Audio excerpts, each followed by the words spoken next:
دوسرا سجدہ تلاوت، یہ بھی ایک قسم کا سجدہ ہی ہے، سجدہ تلاوت، ٹھیک۔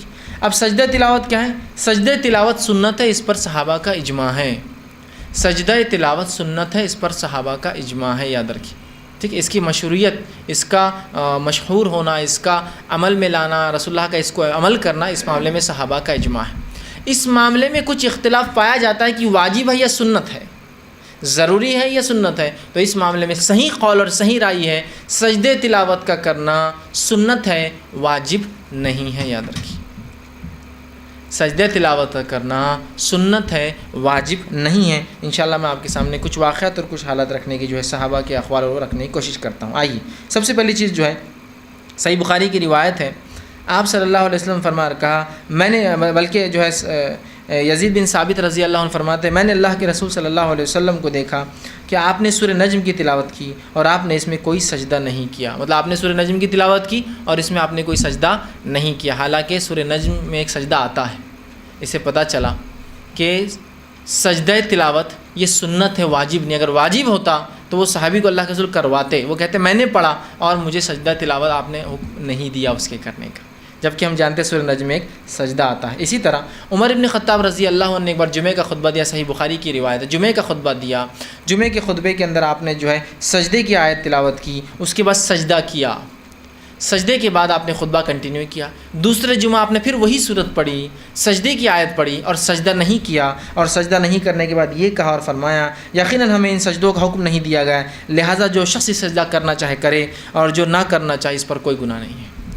حضرت عمر نے نماز خطبے میں ایک آیت تلاوت کی جو سجدہ تھا، جس میں سجدہ کیا، اگلے جمعہ وہی آیت تلاوت کی، سجدہ نہیں کیا اور کہا ہمیں سجدہ کرنے کا حکم نہیں دیا گیا تھا، مطلب یہ سنت ہے، واجب نہیں ہے، تو لہٰذا جو کرے بہت اچھی بات ہے، جو نہ کرے اس پر کوئی گناہ نہیں، لیکن میں یہ کہوں گا کرنا چاہیے، یہ مستحب اور پسندیدہ عمل ہے، رسول اللہ نے کیا، کرنا چاہیے لیکن واجب نہیں۔ دونوں باتیں آپ سمجھ رہے ہیں ایک ساتھ؟ کوئی گناہ گار نہیں ہوگا اگر نہیں کرتا ہے تو، لیکن کرنا چاہیے۔ رسول اللہ نے نماز میں بھی کیا سجدہ تلاوت، نماز کے باہر بھی کیا، تو نماز میں بھی کیا جا سکتا ہے، نماز کے باہر بھی کیا جا سکتا ہے، کرنا چاہیے لیکن واجب اور فرض نہیں ہے، یاد رکھیں، ٹھیک۔ اسی طرح اس کو کرنا کیوں چاہیے، اس کے تعلق سے جو بات ملتی ہو تو یہ کہ رسول اللہ نے ہمیشہ کیا تو یہ افضل ہوا۔ دوسری بات جو ملتی ہے ہم کو وہ یہ ہے جو سجدہ تلاوت کرنے کا جو فائدہ ہے، جس کی وجہ سے میں کہہ رہا ہوں کرنا چاہیے، وہ صحیح مسلم کی حدیث آپ نے فرما دی، کتنی اچھی بات ہے۔ جب ابن آدم کسی سجدے کی آیت پر تلاوت کرتے وقت سجدہ کرتا ہے اور پھر سجدہ کرتا ہے تو شیطان کہتا ہے مجھے سجدے کا حکم ہوا، میں نے نہیں کیا، ابن آدم کو سجدے کا حکم ہوتا ہے، یہ سجدہ کر رہا ہے جس کی وجہ سے اسی جنت میں جائیں گا، اور مجھے سجدے کا حکم ہوا تھا، میں نے انکار کیا جس کی وجہ سے میں آگ میں جاؤں گا۔ تو ایک تو موقعہ مطلب ایک مستحب عمل ہے، اور دوسرا شیطان کو رسوا کرنے والا عمل ہے نا۔ شیطان رسوا ہوتا ہے کہ مجھے حکم ہوا تھا، میں نہیں کر پایا سجدہ، میں نے نہیں کیا، ابن آدم کو حکم ہوا، اس نے کیا، وہ جنت میں جائیں گا، مجھے حکم ہوا، میں نے نہیں کیا، میں آگ میں جاؤں گا۔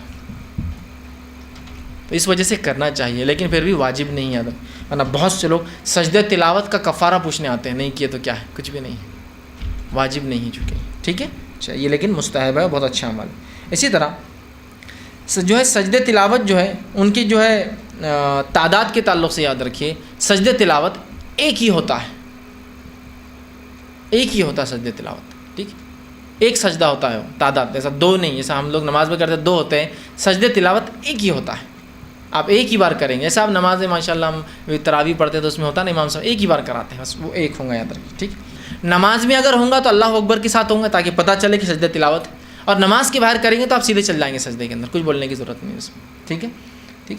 تو اس سے تلاوت کی تعداد سجدے کی وہ ایک ہوں گا، ٹھیک، اور یہ سجدے ایک ہوں گا، اور یہ سجدے کتنے ہیں قرآن کے اندر، تو اس معاملے میں ایسی کوئی حدیث نہیں ملتی کہ رسول اللہ نے فرمایا اتنے ہیں، لیکن جو باتیں پتہ چلتی ہوئی ہے کہ سجدہ تلاوت جس پر علماء کا اور ائمہ کا اتفاق ہے وہ ہے 15 سجدہ تلاوت ہے، کسی نے کہا 14 ہے اور کسی نے کہا 11 ہے، لیکن صحیح بات یہ ہے کہ 15 سجدہ تلاوت ہے۔ کتنے ہیں؟ 15 جگہوں پر 15 ایسے مقامات ہیں جہاں سجدہ تلاوت ہے۔ حالانکہ حدیث کے اندر 2-3 بات آتی ہے، جیسا کہ دیکھیے کسی حدیث میں آتا ہے کہ آپ نے 15 کیے، 14 کیے، 11 کیے لگاتا ہے، لیکن جو صحیح بات ہے وہ یہ ہے کہ ثابت کوئی روایت نہیں ہے، 15 ہے۔ کون کون سے؟ مختصر انداز میں آپ کے سامنے رکھ دیتا ہوں۔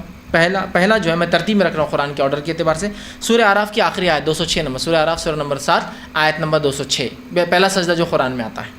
دوسرا سجدہ جو قرآن میں آتا ہے وہ ہے سورہ رعد سورہ نمبر 15 معاف کرنا سورہ نمبر 13 آیت نمبر 15.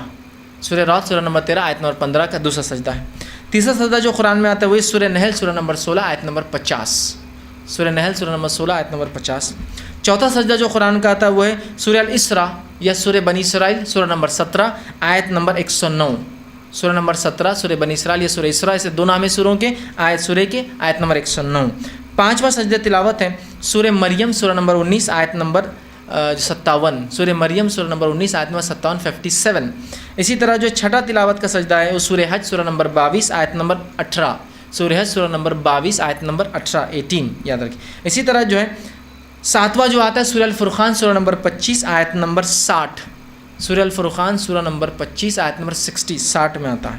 آٹھواں سجدہ آتا ہے سورہ نمل سورہ نمبر 27 آیت نمبر 26. سورہ نمل سورہ نمبر 27 آیت نمبر 26. اسی طرح نواں سجدے جو ہے تلاوت آتا ہے وہ ہے سورہ نمبر 32 سورہ سجدہ آیت نمبر 15. سورہ 32 سورہ سجدہ آیت نمبر 15. اسی طرح 10واں جو آتا ہے وہ یہ ہے، اس کے اندر جو بہرحال ملتا ہے وہ یہ ہے 10واں نمبر جو ہے سورہ سعد جو ہے اس کے آیت نمبر جو ہے 24 جو ہے سورہ سعد اس کی آیت نمبر 24 کے اندر ملتا ہے. 11واں جو ہمیں ملتا ہے وہ یہ ہے کہ سورہ حامیم سجدہ یا سورہ فصیلت سورہ نمبر 41 اس کی آیت نمبر جو 38 یاد رکھیے. اور اسی طرح جو ہے 12واں جو ملتا ہے وہ ہے سورہ نجم سورہ نمبر 53 آیت نمبر 19 کے اندر ملتا ہے. اور اس کے بعد جو ہے دو سجدے جو ملتے ہیں وہ ایک ہی صورت کے اندر سورہ حج کے اندر دو سجدے آتے ہیں. سورہ حج اس کے اندر علماء مختلف ہے رائے کے اندر کہ یہ مانا جائیں گا یا یہ نہیں مانا جائیں گا. ٹھیک ہے، اس معاملے میں اختلاف ہے جس کی وجہ سے تعداد 13 ہو جاتی ہے، 14 ہوتی ہے، کسی کے نزدیک 15 ہوتی ہے. تو سورہ حج کے اندر جو ہے دو بار جو آئیں گے، جیسے سورہ حج کا ایک بار میں نے آپ کو اس سے پہلے لی سورہ نمبر 22 آیت نمبر 18. اور دوسرا جو ہے مختلف رائے جو علماء کی وہ یہ ہے کہ سورہ حج سورہ نمبر 22 آیت نمبر جو ہے 77 اس کے اندر بھی جو ہے ایک سجدہ جو ہے تلاوت کا جو ہے بہرحال جو ہے آتا ہے. تو اس طرح سے جو ہے یہ سجدوں کی آیتیں اور یہ نمبر تھے جو میں نے آپ کے سامنے بہرحال رکھنے کی جو کوشش کی. تو اس طرح سے ایسے 15 مقامات پر یہ سجدے بہرحال آتے ہیں. اسی طرح نماز میں سجدے تلاوت کرنا بھی ہے اور نماز کے باہر بھی کوئی کر سکتا ہے. ٹھیک ہے، نماز میں اگر امام کرے تو طریقہ میں نے بتایا اللہ اکبر کہہ کے جائیں گا تاکہ مقتدی کو پتہ چلے سجدہ کر رہا ہے، اور جب اٹھیں گا تو پھر اللہ اکبر کہہ کر اٹھیں گا. عام اعتبار سے سیدھا وہ نماز کے اندر چلا جائیں گا، اس لیے کہ آپ صلی اللہ علیہ وسلم کے تعلق سے آتا ہے. یہ روایت میں الفاظ یوں ہے کہ آپ صلی اللہ علیہ وسلم نے سورہ پڑھا جس کے اندر سجدہ تھا اور اس کے اندر جو ہے سجدہ جو ہے آپ نے کیا، اس کی تلاوت فرمائی. ٹھیک ہے، اسی طرح جو ہے نماز کے علاوہ بھی سجدہ تلاوت جو ہے کیا جا سکتا ہے. اس کے تعلق سے جو روایت آتی ہے اس کے الفاظ دیکھیں اس طرح سے. یہ مسند احمد کی روایت ہے، آپ نے فرمایا کہا کہ رسول اللہ صلی اللہ ہمارے پاس سورت تلاوت کیا کرتے تھے. آپ صلی اللہ علیہ وسلم جو ہے سورت تلاوت کر کے سجدے کی آیت تلاوت فرماتے اور سجدہ کرتے، مطلب رسول اللہ صلی اللہ علیہ وسلم سجدہ کرتے.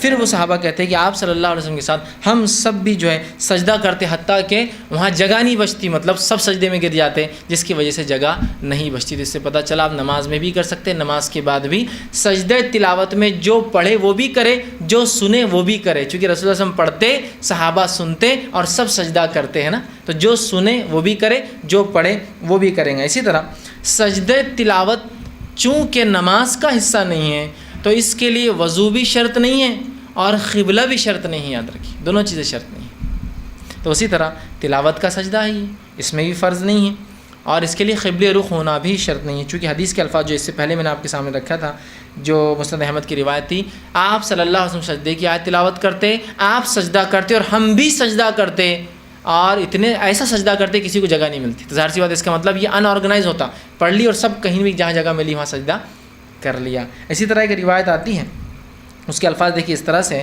یہ روایت صحیح بخاری کی آپ نے فرمایا، حضرت ابن عباس رضی اللہ عنہ فرماتے ہیں، عبداللہ ابن عباس کہ آپ نے فرمایا نبی اکرم صلی اللہ علیہ وسلم سورہ نجم کی جو ہے تلاوت کی اور سجدہ کیا. آپ صلی اللہ علیہ وسلم کے ساتھ مسلمانوں نے، مشرکیوں نے، جنوں نے اور انسانوں نے سبھی نے سجدہ کیا. اب ظاہر سی بات ہے آپ کے ساتھ انسانوں نے، مشرکوں نے، جنوں نے اور سبھی نے سجدہ کیا، تو مشرک تو نجس ہے، مشرک تو گندگی ہے نا، تو کہاں وضو کریں گا وہ، اور مشرک کو قبلے کی طرف دیکھ کر کریں گے. ظاہر سی بات سب نے کیا انسانوں نے. ٹھیک ہے، تو اس سے پتہ چل رہا ہے کہ اس کے لیے وضو بھی شرط نہیں ہے چونکہ یہ نماز کا حصہ نہیں ہے، اور اس کے لیے جو قبلہ رخ ہونا بھی شرط نہیں ہے. جہاں جیسے آپ کو سہولت ملے آپ بآسانی اس کو جو ہے کر سکتے ہیں.